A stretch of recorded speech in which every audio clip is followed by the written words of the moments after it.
Welcome and thanks for listening to another episode of Zero Cafe. In this episode, I talk with Marianne Stjernvall from the TUI group. Marianne did a presentation last week at Digital Elite Live about the 6 steps to create an experimental culture. And I definitely want to follow up with her on that. So here we are.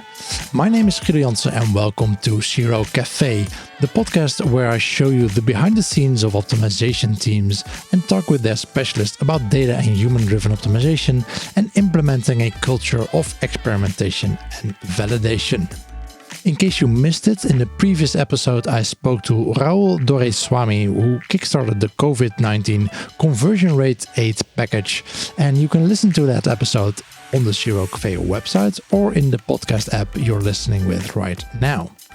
This episode of Zero Cafe is made possible by our partners Online Dialogue, SiteSpect, Content Square and Convert.com. Welcome to Season 2, Episode 19. Oh, and before we start, this week we're adding a special new section for you at the end of the episode, so make sure to stay on until the end. So Marianne, thanks for joining us. You have a bachelor in data and system science, so I'm very curious, what are the things from that background that are still most useful to you today?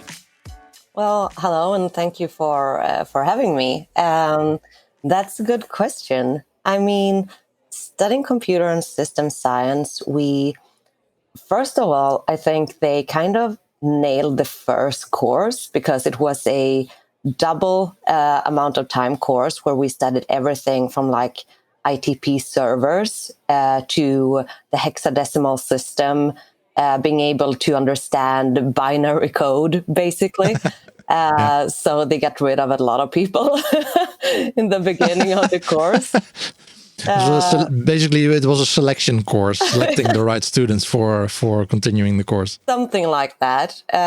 Might be smart, though, because, I mean, it's always good to understand how things actually work, like from the ground. What are the building blocks for everything digital to work the way it does? And I think that kind of understanding you will become greater at whatever you do within digital if you do have an understanding of how it works from the bottom up.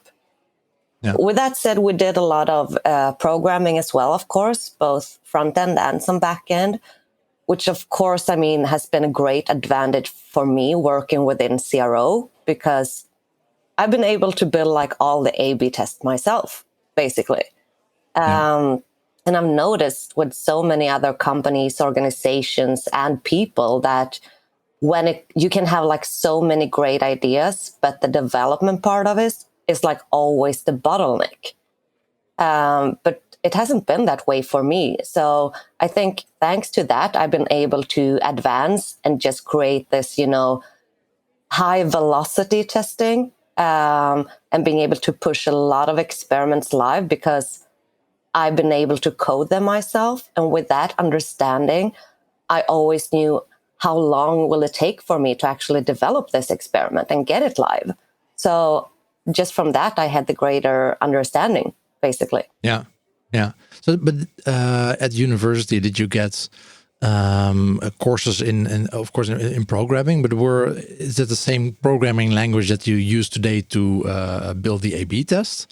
Because that's a comment, at least here in the Netherlands, that I hear from a lot of people. Yeah, we get programming at university, but it's totally different than what we actually use in practice to build websites or build A/B tests. Right, and I get that. I mean, with all organizations and companies, you kind of choose your framework to work with. And I had the fortune at university to actually study basic HTML and CSS, but also plain on JavaScript.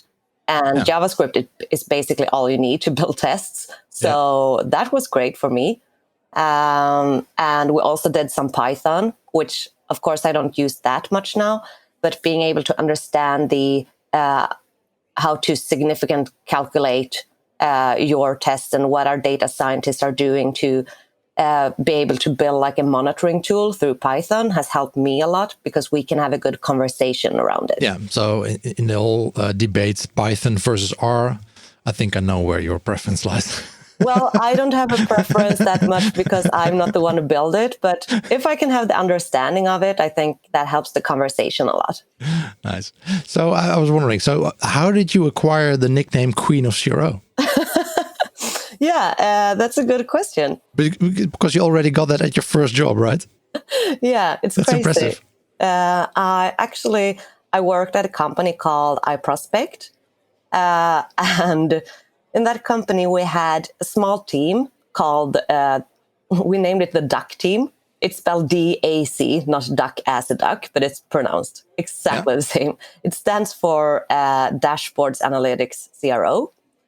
We were a very small team with like 4 people or something, because at that time, like 6 years ago, not that many were working within these areas, And a coworker of mine, out of nowhere, I guess I want to say, because I don't know how he came up with it, but he just started calling me the Queen of CRO because I guess they were so amazed with what I was doing. Or, well, I was the only one working with CRO at the office at the time. So then you automatically become the queen. Yeah, that makes sense. Yeah, and he kind of spread it around. So I guess it's thanks to him. And that's how I got the nickname, basically. Exactly. And today you moved to TUI in the meantime. And today we're talking about the 6 steps to get your experimentation culture running. I think that's a topic that are of interest to a lot of CROs, especially when they work in a company by themselves or just a small team and have a lot of people to convince. But before we dive into those 6 steps, to get a sense of your role at TUI right now. So what does your current team look like? And can you share a bit of what you're working on right now? Yeah, of course. So today I have a split role at TUI, actually. So I work 50% as the CRO and UX lead for TUI Nordics. And 50% of my time, I work as a CRO manager for our global function within TUI called TUI Group. So they serve, of course, 2 different purposes.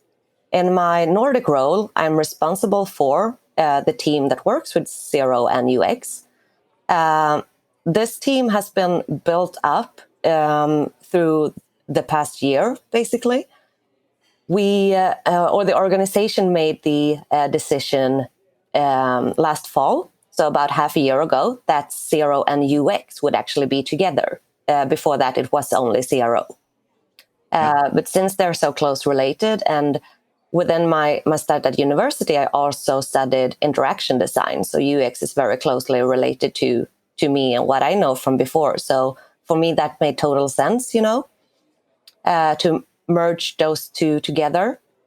And from that, we built the team. So basically, what we did have was 2 CRO specialists, 2 UX designers, 2 UI designers, 1 analytics person, and 1 dedicated CRO developer who worked like cross-function to the product teams that we had.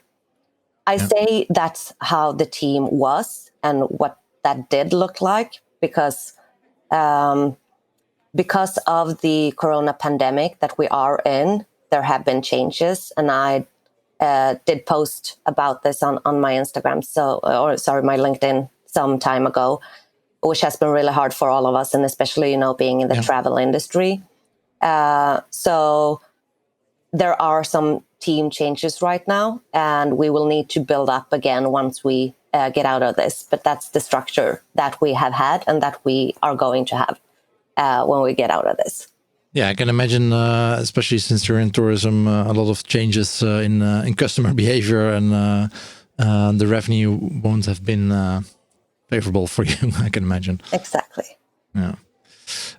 So let's get into those 6 steps to get your experimentation culture running.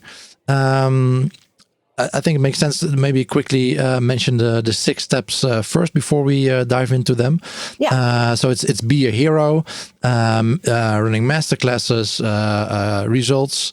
Number 5 is what I've learned this week. That was number 4. Number 5, Zero Showcase, and number 6, the monthly dashboard. So let's start with be the hero. Yeah. So what's that one about? You need to be the zero hero of your company, maybe the queen even, or king, depending what you want. Actually, this is a little tweak to this one. It's a little foolish, actually, because I do display first, like, be the hero. Yeah. But it's not actually what I mean. What I'm trying to get people to understand here is that you need to be very humble in this role as a CRO specialist in whatever organization you're at. You need to be humble about what you are doing and what you are changing on the site. And by that, you need to involve a lot of people and always learning, preaching as well, but teaching your stakeholders and people close to you about what CRO is, like why we're doing this, teaching them about the users and how it could work. And by doing that and getting people more involved, you are giving them the insight that they need in order to make the right decisions, right? That's basically what CRO is. But when you're doing that, you kind of feel maybe like the hero, but what you're actually doing is you're making the people who you work closest with to be the hero themselves. Because they can reach out even further to the company and say, our web developers did this, and we know that this is the right way to go because we have this data on it. And then they can show that what they are actually doing right now is the best possible choice. Yeah. So it's not about you being the hero. It's about making everyone else be the hero, basically. Exactly. You need to be the invisible hero, the person that enables others in the company. Yeah, so you can give them the insights needed and the recommendations and the data and basically the knowledge to be able to make them make the best decision. And you said in your presentation, not everyone will like you when you start with zero. So I'm very interested in the personal story behind that one. How did you know there was a personal story behind it? There is, definitely. There are several, I could say. Yeah. It's very common. I think you have to understand coming in as a CRO specialist that you will not be a very liked person to start with. So let's take the example that happened at TUI. I started there about 3 years ago. And you know how it is when you come in like your first days and you're walking around with like your boss or someone and getting introduced to a lot of new people, some UX designers, some product owners, and then we walked around to say hello to the developers. Coming onto one of the teams that worked with the CMS of the site, I said hello to a guy called Emil. And I got introduced saying, this is Marianne. She's our new CRO manager here. And at the time, we had this A/B testing and personalization tool called Frostmo, which had, had some issues, maybe not the tool, but the people behind it before me. So I was introduced with the word saying, this is Marianne, she's our new CRO manager. And Emil's response was, oh, you're the new Frostmo. So you were already many points behind. Yes, definitely. Before starting, yeah. Oh, yes, definitely. And I mean, I'm kind of grateful that he said that in one way, because it made me reflect a lot upon like, okay, so this is not an issue with me, of course, not personally, but it is an issue that has been here before. So I needed to understand, like, what are those issues? How come you don't trust the tool? Or what is it that you don't trust? And why are you calling me a tool's name? Is it really the tool? Or is it something else, you know? Good to know. Ja. SiteSpect biedt wereldwijd een unieke AB-testing, personalisatie en product recommendation oplossing. SiteSpect werkt server-side, dus zonder tags of scripts, waardoor een optimale performance gegarandeerd is. De SiteSpect-oplossing elimineert vertragingen en kans op flikkereffecten. Tevens zorgt deze aanpak ervoor dat de huidige en toekomstige browser security-regels zoals ITP en ETP geen impact hebben op het AB-testen en personaliseren met SiteSpect. Voor meer informatie hierover ga je naar sitespect.com. Yeah, and I think a lot of Also with developers, when you start out, they see this as an extra thing on top of their work, right? You're creating extra work for them, which they not necessarily like. Well, hopefully after a couple of months, they might realize, hey, but the CROs are actually trying to validate and test stuff before we build them, or we build like an MVP, not the whole thing, but just an MVP, and that actually saves money. Yeah, definitely. I think I totally get the developer side of things. I think it's a big fortune that I kind of come from that side as well. Yeah. Because, a lot of people working with CRO are creating A/B tests on top of a code that is actually built by developers first place. And they are the ones who are responsible for if something breaks. Like everyone will call them and they might think of, oh, maybe this is this test. I need to call our CRO specialist about it. But they are responsible for it, but maybe they're not interlinked all the time as well as they actually should be. So you really do need to think about that relationship. And I mean, making an A/B test is just manipulating the code that is already existing on the website. So, I mean, learning how to code dynamically for A/B testing so that you can kind of save it so that you don't actually ruin the code on the site if they would make like an update or a release or something. That's essential for having, I think, a secure, a more risk-free CRO program. Yeah, exactly. And so your second point is running a masterclass. Yeah, exactly. So what's that one about? So at TUI, we have masterclasses in-house.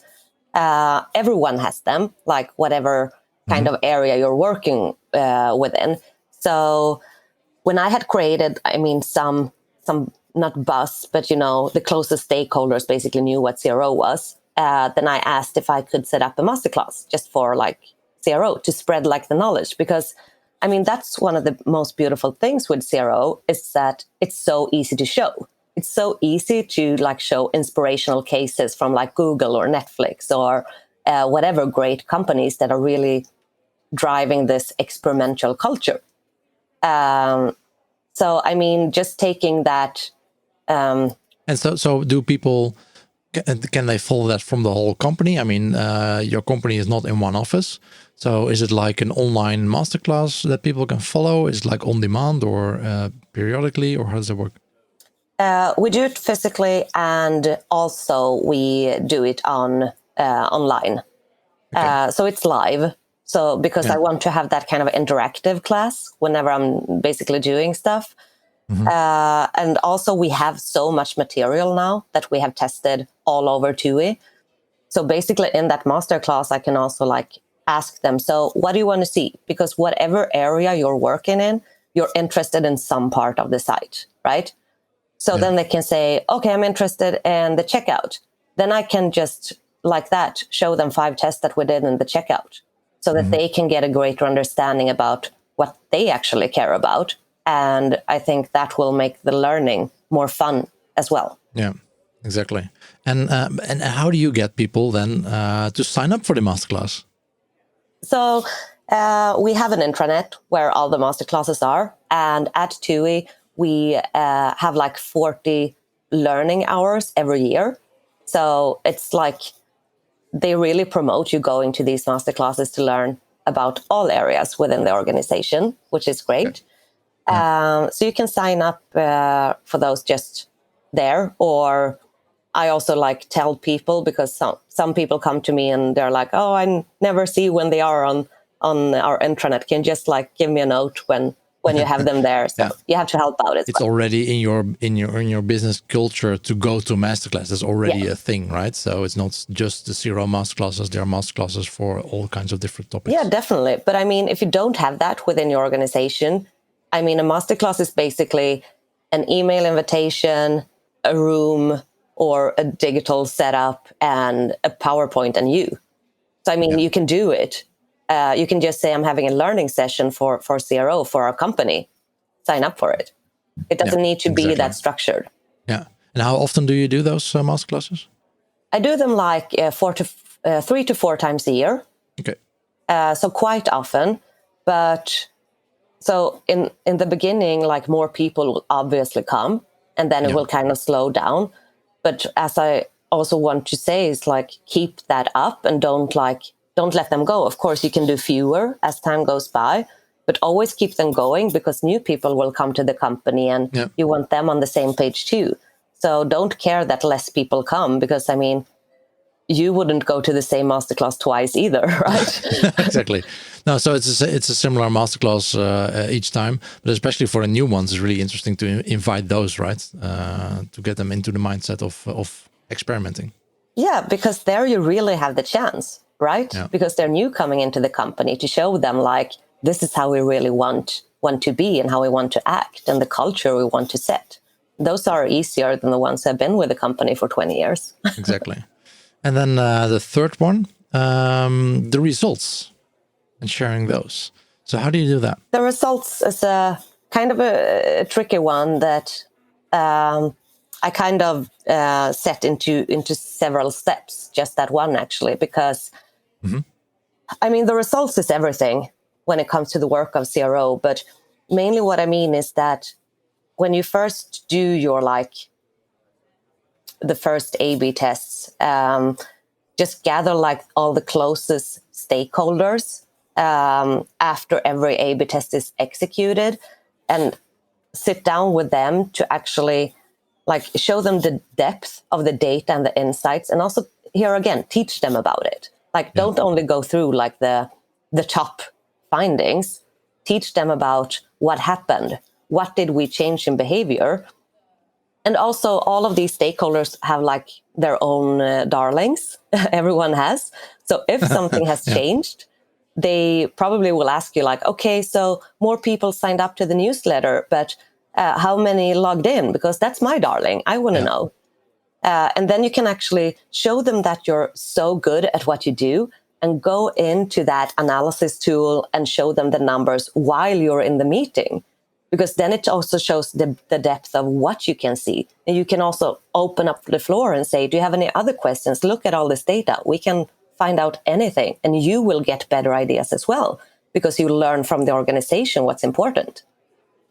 So that's one of the most important things I would say about results, just taking that time with the people. I mean, 50% of the CRO work is basically people work. So really engage with them. And also then later on that like open up the results to everyone and be transparent about them, so that you also get to share everything that you've been doing. But when your stakeholders have that understanding of the results, then let them see everything else you've done, because then they can deep dive themselves and grow even more. Yeah. And about opening up those results for everyone, how do you do that? How do you give access to everyone to those results? Are there certain tools you use for that internally, or? So we have a documentation online, which is basically a link that anyone within TUI can access. Yeah. So we have it in Atlassian, which is really convenient for the documentation, and some have it in just a OneDrive folder, or anything that you can share with the organization basically works, I would say. Then we also have like a bigger like monitoring tool that is also just with that link and the TUI VPN. You can view everything that's online and how all the experiments are going right now. But we actually didn't release that to everyone until maybe 2 years after I began at TUI.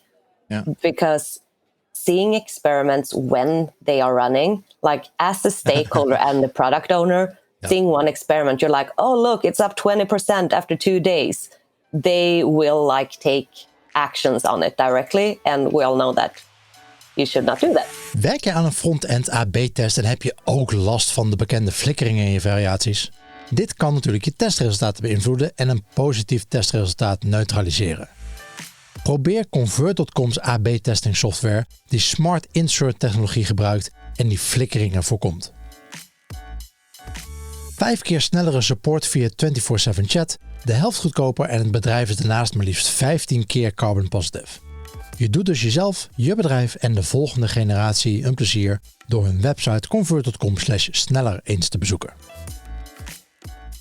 Yeah, so there are, if the culture isn't there yet, there are risks in sharing all the data, right? In showing if they don't have the context on what an experiment is, how it should be run, and how that works, it's difficult.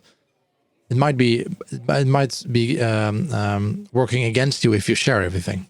Yeah, no, absolutely. I mean, I think you should be very careful in understanding what is their level of knowledge compared to like, what are you showing them? Yeah.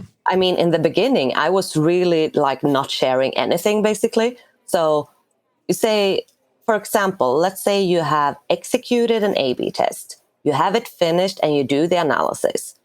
Then you invite these stakeholders to that like first meeting where you're going to go through the analysis. In that like meeting notes or invitation, I would not share the PowerPoint presentation with them at first at all, or any results. I want to be there to explain the results to them, not just send them on the paper, because everyone will interpret that in their own ways, especially when you are not used to seeing these numbers. So at the beginning, I was very like holding back with what I was showing. And then as time goes by, and again, when you have been teaching them and when they have learned more and more and their knowledge is getting bigger, then you can open up more and more as well. So it goes a bit hand in hand. You have to be kind of careful about that, I think. Exactly. Be aware of the level of knowledge of your direct colleagues and the people you're showing this to. Okay, and so you use Atlassian. So does it make it searchable? Is it searchable for people in Atlassian, the results from the test? How do you handle that? I mean, that's an issue that I see a lot of CROs struggling with. I have all these maybe PowerPoints, but how do I make it searchable so that in a year I can still find the test that I did? Yeah, no, I think that's very hard. I think a lot of that knowledge lies within the people who actually made the A/B test, right? Yeah. Which is dangerous for the organization. And I think that's really tricky. We don't have a great solution right now. We're looking into some of them. And we're doing that on the group level, which is the more like strategic CRO role. And I'll take any tips that anyone possibly had, because we're looking into several different possible solutions. I mean, I have like a big vision. I want it searchable with labels. You want the winners and losers. You want everything to be searchable. I want all the tests from the past 3 months on the start page, which were winners, only on Facebook traffic, yeah, exactly. Yeah, we all want that one. Yeah. So on to number 4. It's the weekly meeting that you do and sharing what you learned this week, right? Or not necessarily you, but your team. Exactly. And that's kind of the point that you said. It's not me. I have nothing to do with this meeting. The only thing I did was to set it up. Yeah. And I kind of didn't even do that because I kind of stole it from Luke Wroblewski at Google. I heard he was doing this with his team and I really loved the idea. So I thought, why not try it out? And everyone loves the meeting. So the meeting is basically all about what you learned this week about the user. So it's a Friday meeting, a little fun thing to close the week, basically. And it's a people meeting. This is the chance for everyone within my team, or anyone else for that matter, who works with a user at TUI, to be able to get in there and show, what did you learn this week about our user? And that's a place where we share, of course, all the results that we have from the A/B tests that closed that week. But it could also be like new user tests or heat maps or some other insights you have about like the whole user journey, basically. And it's also, the important thing here is that this is a place for the people to actually shine and lift up, like, what did I do? What did I do this week that I want to show off? And not be as humble anymore, just like share it and brag a bit about it and get applause, and we're all happy for you. And just want to bring that kind of fun and exciting feeling to it. Yeah. And as I understood, those weekly meetings also lead to a weekly newsletter, right? Yeah, exactly. So after the meeting, I send out the CRO weekly, which is basically containing like what new tests are live, what tests are still live since last week, and what tests have been finished and which have been analyzed. Yeah. And that's just it's a one pager per experiment, basically. So it's short, but it should be just an overview of what the website is looking at right now, because everyone is so dependent on what the website is. And when you have exceeded a bit in your experimentation program and you have a lot of experiments live, a lot of them like taken down and then pushed back up and so on, it's a lot of changes that's going on. Yeah. And I've noticed I'm getting more and more questions from developers or from customer service or from other parts of the organization saying like, is this a test? Is this a test? Yeah. It might be an A/B test, because everyone is getting different variations of the site. Yeah. So this is a way for everyone to be able to see, okay, what's the current setup of the site this week? Yeah. And also things that are not a test. That's usually my experience when you start with a company that didn't do any A/B testing before, and you start A/B testing. Then after that, as when everyone knows there's A/B testing going on, everything that's going wrong on the website, every little mistake, it's let's ask the A/B testing team or person. Yeah, exactly. No, it's totally like that. Yeah. So this has proven to be really helpful, actually. So how do you, I think a struggle, at least I have, and I know from other CROs, when you're trying to engage those people, so you have a CRO newsletter that you send out to the company, how do you balance if you overshare, they won't be reading it after a while anymore. They don't know where to look. I mean, it's not the only newsletter people will get that week.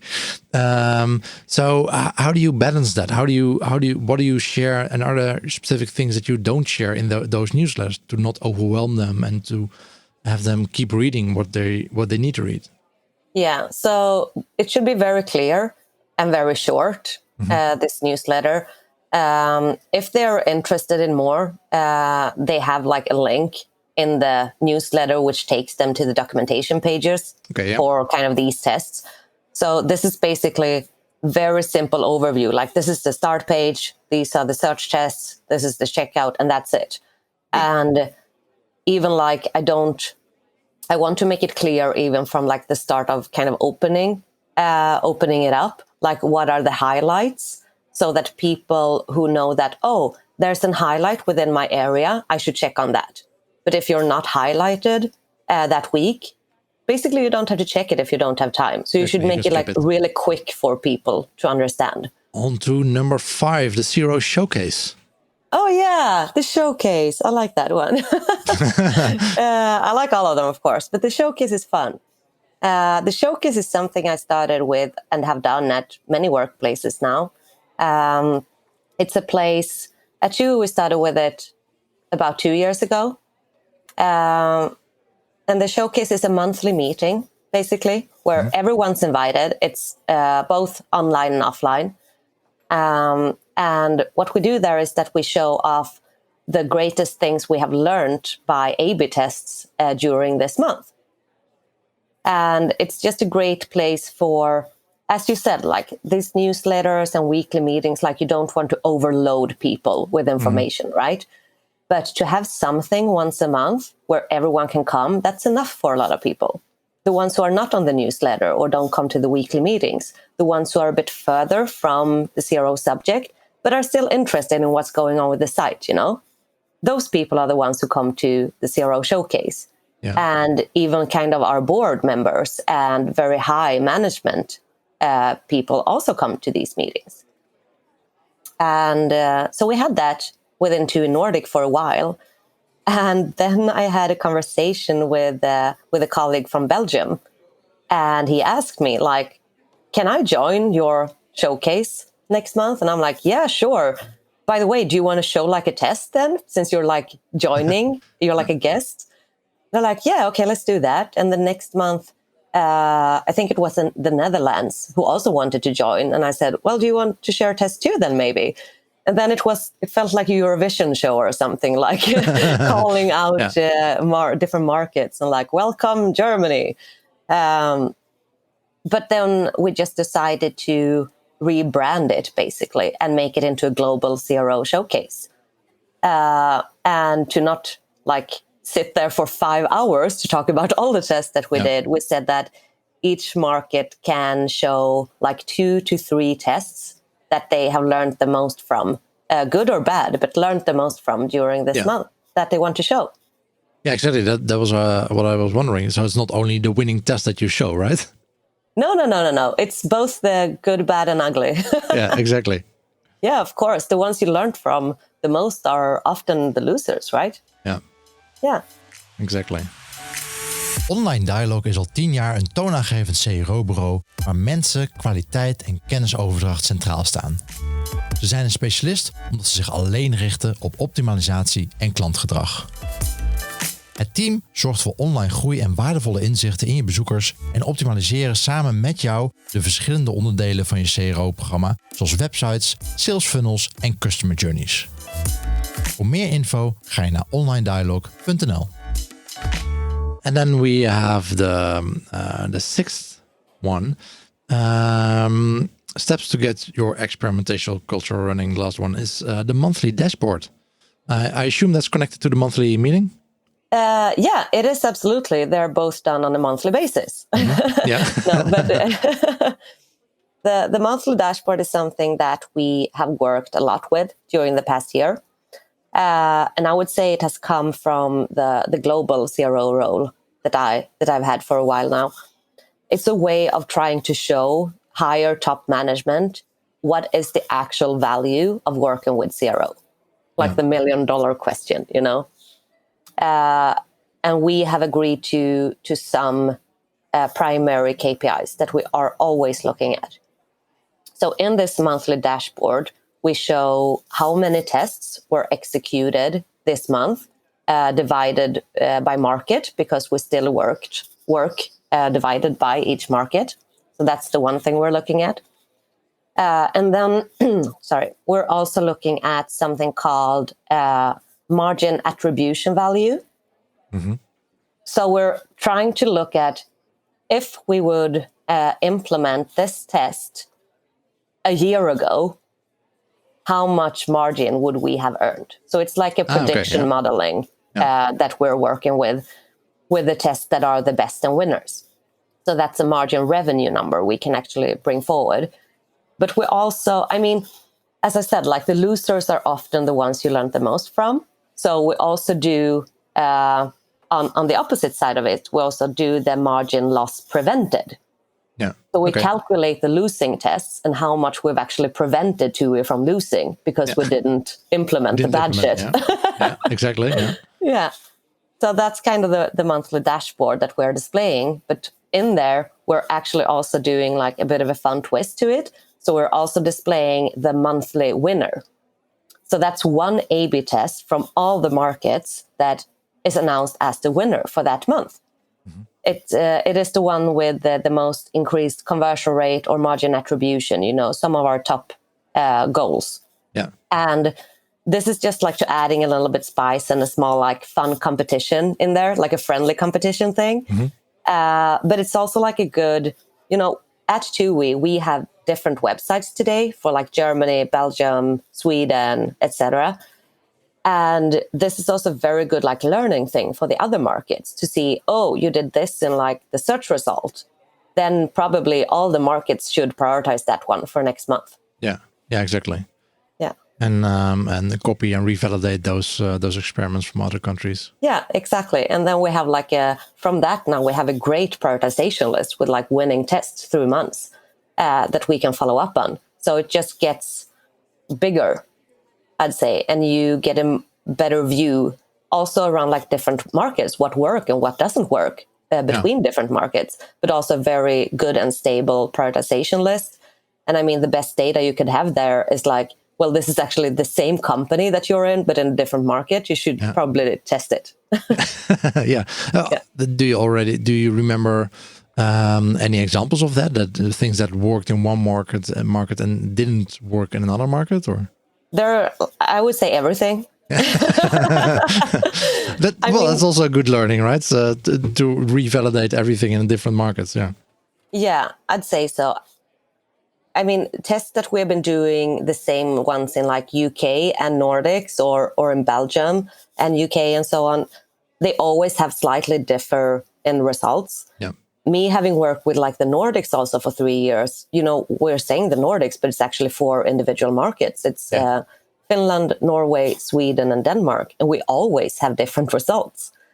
But saying that, if you would, for example, go to the market then of UK, you could also say, okay, so UK has one result. That's not really true either.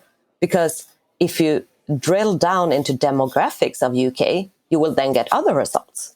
Yep. And within those groups, you have other results. So it's just a matter of how far do you want to drill it down and what results will you look at, right? That's why we have personalization. Exactly. Exactly. Yeah.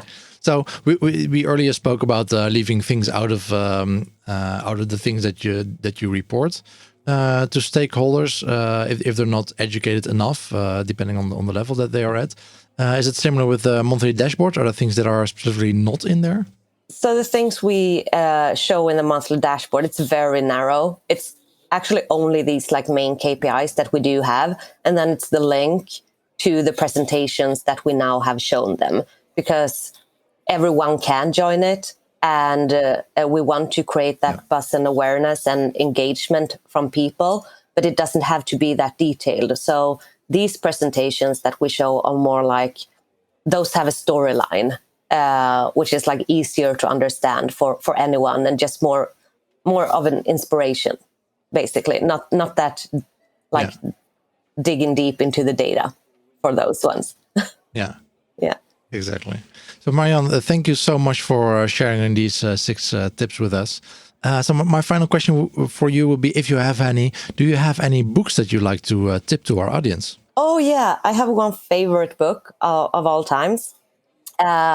It's called The Design of Everyday Things. From have you read Don Norman? Don Norman, yeah, exactly. Yeah.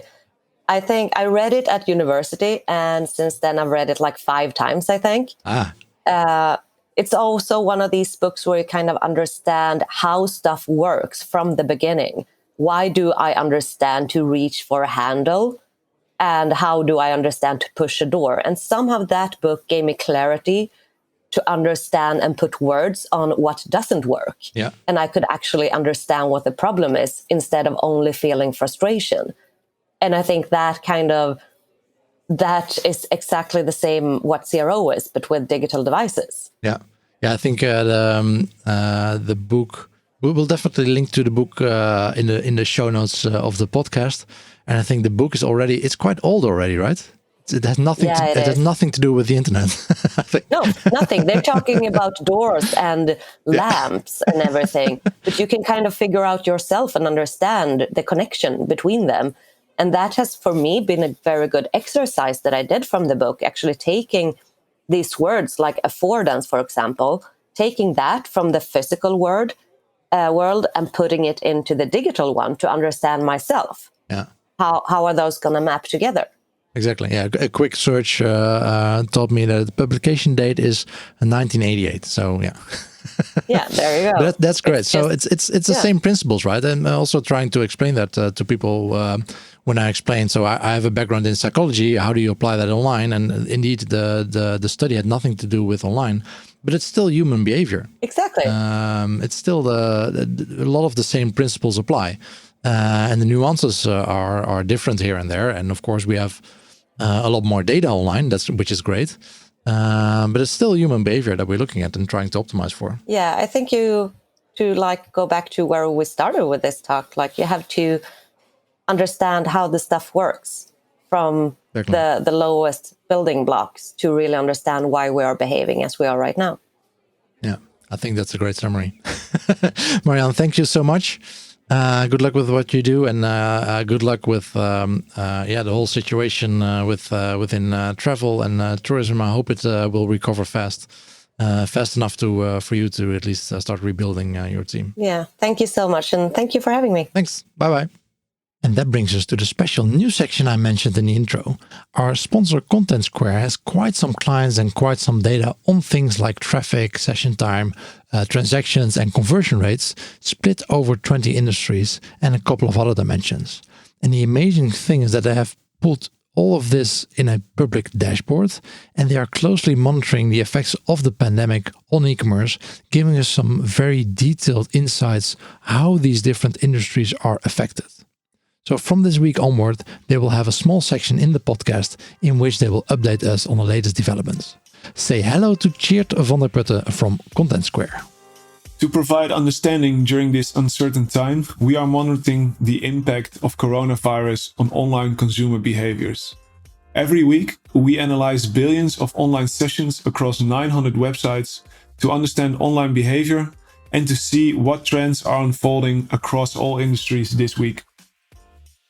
To understand the impact of the crisis on traffic, transactions, page views and more, we've compared data from the past week to the period immediately preceding the global reporting of the outbreak, or the first 6 weeks of the year, which we call the reference period.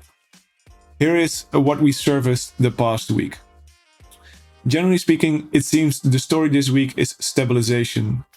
We've seen a steady growth as digital continues to be the only store which has started to level off this week. Here are 3 key stats. Traffic overall continues to grow steadily, if slowly, with a 2.5% increase compared to 2% the previous week. This steady growth over the past 2 months has resulted in a 29% increase in the number of site visits since before lockdown. Transactions globally and cross industries has grown by a massive 48% since the first quarantine orders. And after an initial period of rapid growth, the conversion rate has now stabilized at around 15 to 20% above normal, pre-COVID-19 levels. So we're seeing growth that has significantly exceeding the numbers we are seeing pre-COVID. And this week's stabilization can start to give us an idea of what the new normal will look like for online brands. Now we will take a quick deep dive into 3 industries that have had some interesting trends this week and examples from brands who are getting it right. The luxury industry has had some interesting peaks this week. Luxury brands were one of the first to be affected when COVID first spread through China, the country whose citizens accounted for 90% of global luxury market growth in 2019. However, the industry has started to take a turn. Luxury brands have seen a 5% increase in visits to their sites the past week and a 90% boost in the volume of transactions. We have seen many of our luxury clients launch corporate social responsibility messaging with brands such as Tiffany & Co., Burberry and Belstaff implementing strong homepage campaigns. Belstaff, a luxury British clothing brand, are offering to donate a jacket for every jacket bought on their site to the homeless. They ran a homepage campaign which has resulted in a huge increase of interactions with the content, and users who interacted with the content were 40% more likely to purchase. It's been great to see all the different social initiatives luxury brands have been launching, and it seems to be paying off. A win-win for both customer and the community. Second up is travel. It's been the hardest affected industry by far, but this week we have seen signs of growth and recovery. Travel and tourism companies are starting to see an increase in time spent by users on their website this week, although still 25% below normal. But this is a great sign for companies that users are starting to consider transacting again. This industry has taken the hardest hit in terms of transactions, with a steep drop of 88% over the whole COVID period. However, the last 3 weeks we've seen an improvement, with an increase of transactions of 14% this week, as lockdown rules are loosened and users are more hopeful. This is a great time to start encouraging your customers to start booking for future dates. Many of our clients have launched summer 2021 campaigns with great engagement rates. Lastly, moving on to an ever popular industry during this time, supermarkets. Supermarkets e-commerce has had the most dramatic story of all.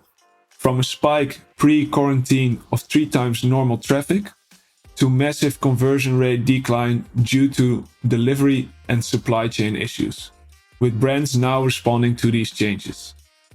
This week, supermarket websites continue to see a traffic surge with a 133% boost. But more interestingly, transactions are seeing a peak significantly for home and do-it-yourself, tech and sport products. Conversion rates suffered a cut of 50% back in March, but has recovered since then, and this week we are at just minus 13% below the pre-COVID levels. We've seen some really interesting innovations by supermarket brands. For example, Tesco in the UK have a back to shelf button which displays when products are out of stock, reassuring users that similar items are available. This is a common theme we have seen in this industry, with COVID, delivery and product reassurance playing a huge part in reducing user frustration. So that's all from us this week. If you want to see KPIs for your industry, be sure to check out Content Square's COVID-19 e-commerce impact data hub.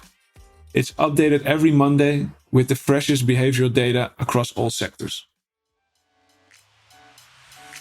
Thanks so much, Geert, for sharing this. Very interesting stuff. And if you want to explore the data yourself, the link to the dashboard can be found in the show notes. This was Season 2, Episode 19 of Zero Cafe with Marianne Stjernvall from the TUI Group. And in case you're interested, Marianne will also be speaking at Digital Elite Day in London on September 29th. More info on that can be found on digitaleliteday.co.uk. And as always, the show notes of this episode can be found on our website zero.cafe. Although we started out as a Dutch podcast, we are putting out more and more English content. And if you want to skip all the Dutch gobbledygook, please go to zero.cafe/English to see an overview of our English episodes and to subscribe to get notified about new English episodes. If you're interested in promoting your products or services to the best Zero specialist in the world, please take a look at zero.cafe/partner to see how we can collaborate. Talk to you next week and always be optimizing.